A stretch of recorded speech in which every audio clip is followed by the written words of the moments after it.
Hello, dear students and parents and teachers also.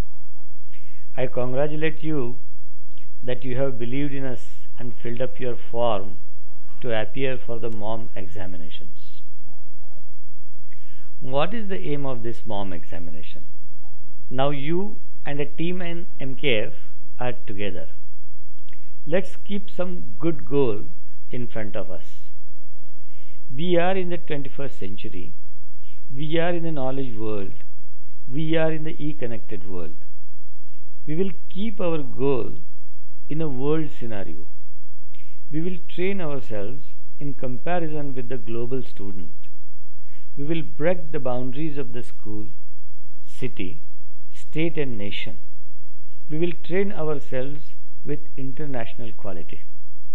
Therefore, the aim becomes to prepare for the Olympiad examination. All school students who are below age 15 should keep the aim to win IJSO medal. IJSO means International Junior Science Olympiad Medal. All information about IJSO exists on IJSO website. You need to go through the INJSO examination before you complete age 14. Therefore, the aim becomes to prepare for Olympiad examinations. How to reach to this ladder, how to reach this goal is the real question. IAPT, Indian Association of Physics Teachers, conducts the National Standard Examinations. It is a part of the selection process for selecting National Olympiad teams. The difficulty level is very high and it is of international level. I feel we need to train ourselves for such competitive examinations. This is the reason that MOM program has started competitive examinations from 5th standard to 8th standard. These examinations have two levels. Level 1 is elementary. They have the questions all memory based and are comparatively simple. The difficulty level of the questions is increased in second level. Second level questions contain two-stage reasoning, numerical examples, functional relationships, interpretations of graphs, etc. We need to train ourselves for such type of questions which generally do not appear in normal school examinations. Now, how to prepare for such examinations? You are already given a question bank.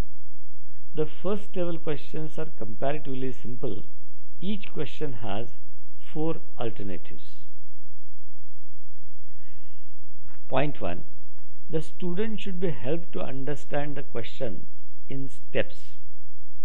When a student reads one statement of the question, mentor, maybe his mother or teacher, should see whether he has followed what that statement exactly means.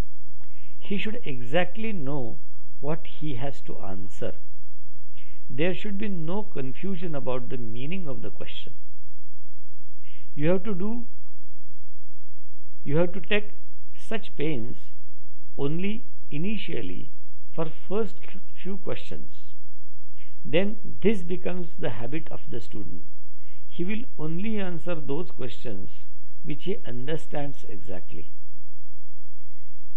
We in MOM program have diluted this problem to some extent for the students of Maharashtra. We are giving the question in Marathi along with the question in English. The parents and teachers having other mother tongues should take help of the teachers in respective schools. Point 2. Student has to find out the correct alternative. Student should find out why this alternative is correct. That is, student has either to memorize it from the textbook or student should design his logic about why this alternative is correct. his mentor, mother, elder peer or a teacher should initially train themselves and then the student to develop the correct logic. This is not only enough. Students should think about the reason why each other alternative is not the proper answer of the given question.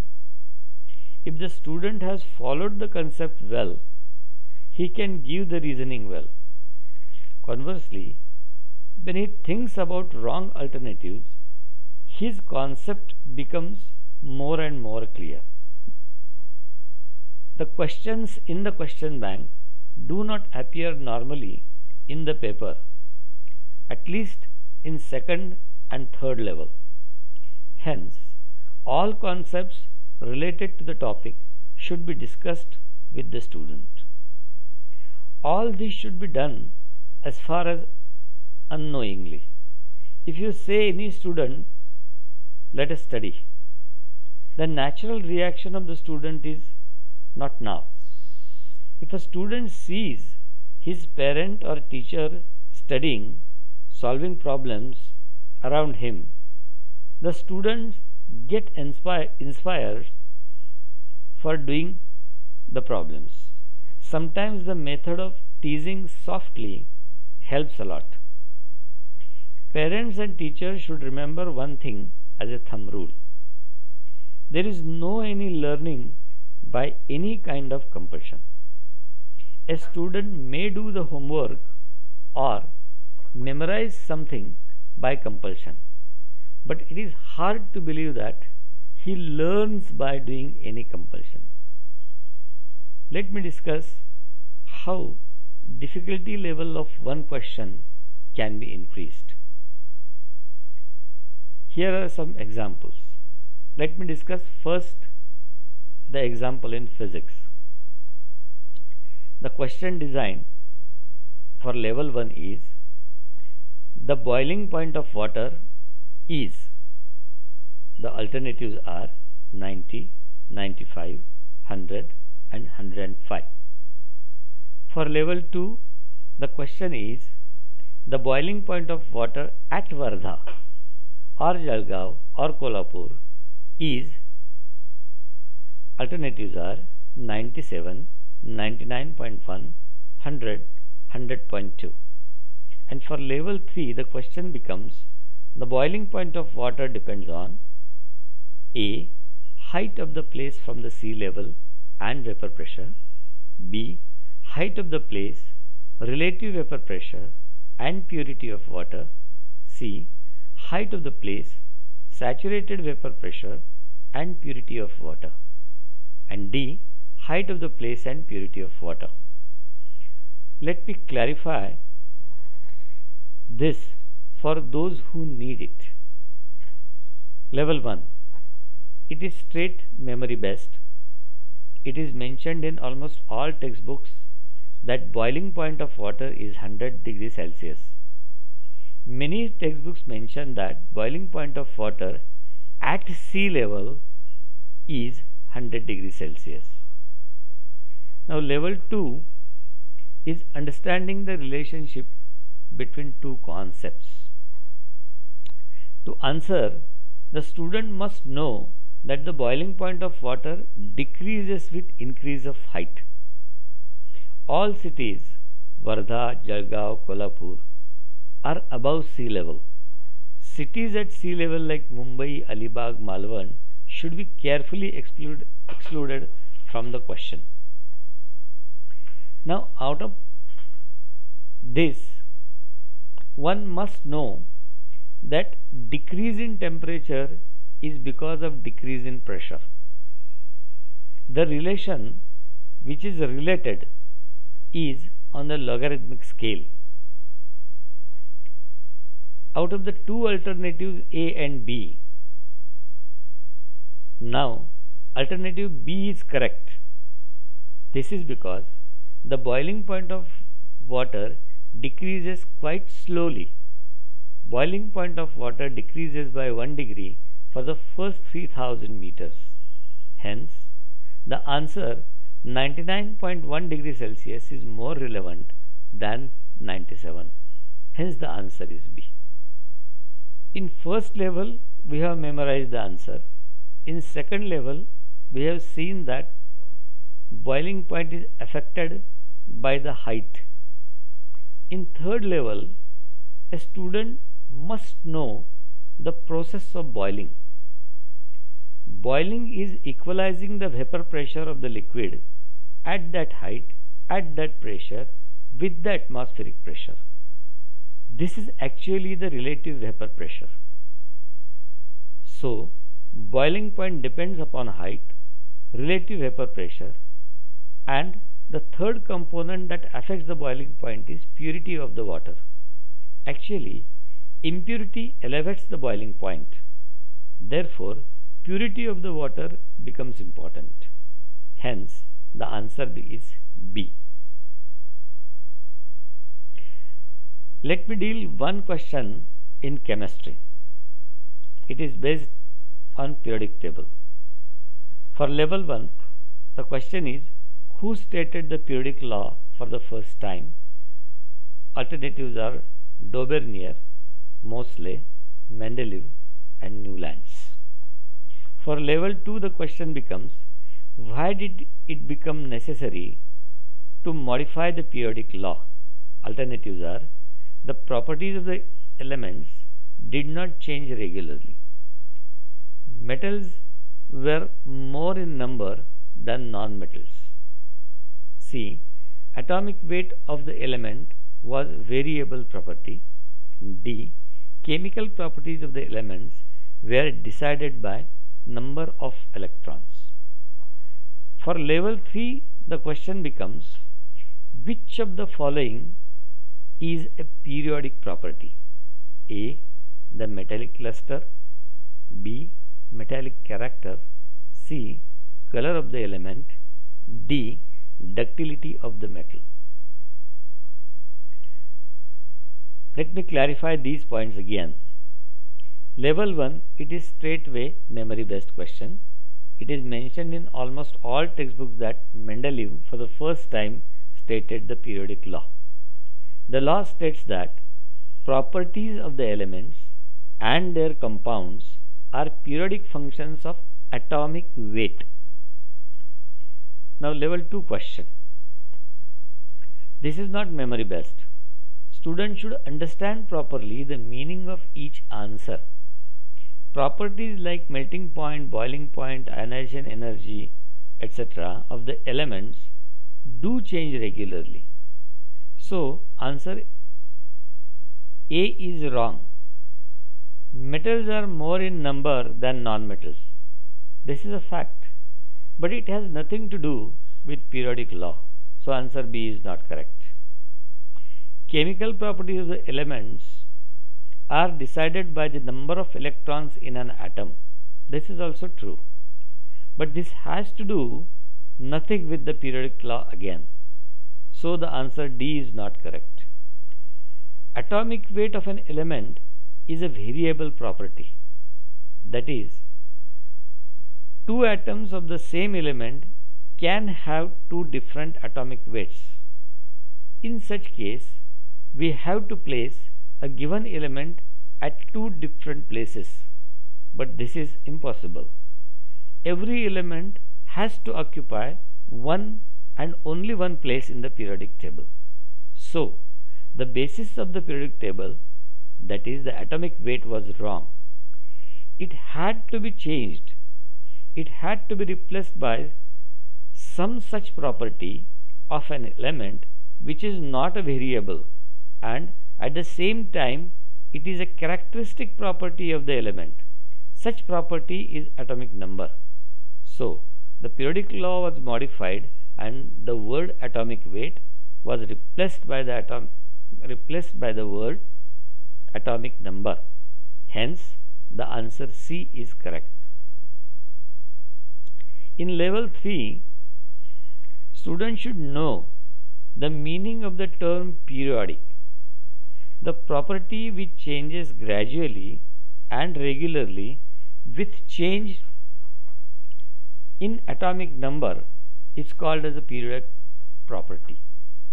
Metallic luster, that is shining, color of the element, and ductility, the property to draw wire, do not change regularly with change in atomic number. So the answers A, C and D are irrelevant. Metallic character, sometimes it is called as electropositive character, which means the tendency to lose electrons changes regularly from left to right in periodic table with increase in atomic number. So metallic character is the periodic property, hence only answer B is correct. Let me deal one question in biology. For level 1, DNA double helix structure was proposed by Darwin, Watson and Crick, Rosalind, Watson and Crick, Robert Hooke. For second level, the question becomes, arrange the following in sequence starting from simple to complex structure: 1. Chromosome, 2. DNA, 3. Nucleus. And alternatives are 1, 2, 3, 2, 1, 3, 3, 1, 2, 2, 3, 1. The question for level 3 becomes, in a DNA, the distance between two successive nucleotide pairs is 0.34 nanometers. There are 10 pairs of nucleotides present per turn of the DNA. What will be the length of DNA and how many number of pairs of nucleotides will present in a DNA having molecular weight 66 kilodalton? Molecular weight of a nucleotide is 330 Dalton and 1 kilodalton is equal to 1000 Dalton. And alternative given are A. 34 nanometers and 100 pairs, B. 34 nanometers and 200 pairs, C. 68 nanometers and 100 pairs, and D. 68 nanometers and 200 pairs. Now we will discuss how to arrive at the correct answers. Now we will discuss how to arrive at the answers of these questions. Question 1 is a general information and the answer is B. Level 2. The student must read the question properly. The sequence from simple structure to complex structure is asked. If the student knows the cell structure and the structure of organelles properly, then he can answer the question. DNA structure wise is the simplest form, so it should come first. DNA undergoes extensive coiling to form chromosome. Therefore, one chromosome is made up of large amount of coiled DNA. Hence, it is a complex structure, that is, chromosome is a complex structure than DNA. Cell possesses nucleus. Nucleus contains variable number of chromosomes. In humans, the number of chromosomes is 46. Hence, nucleus is most complex structure amongst these three. Therefore, the answer is B, that is 2 DNA, 1 chromosome and 3 nucleus are complex from left to right. Now level 3 question is a numerical. It requires simple calculation. The calculations can be done as follows. 66 kilodalton is 66,000 Dalton. Molecular weight of a single nucleotide is given, that's equal to 333 Dalton. In DNA, nucleotides always are paired. Therefore, molecular weight of a nucleotide pair is 330 into 2, which is 660 Dalton. This understanding is very critical in order to get correct answer. To calculate total number of pairs in a given DNA, we have to divide molecular weight of the DNA by molecular weight of the nucleotide pair. In case of given DNA, the molecular weight is 66,000 Dalton divided by 660 Dalton, which is the molecular weight of a nucleotide pair. So 66,000 divided by 660 is equal to 100 pairs.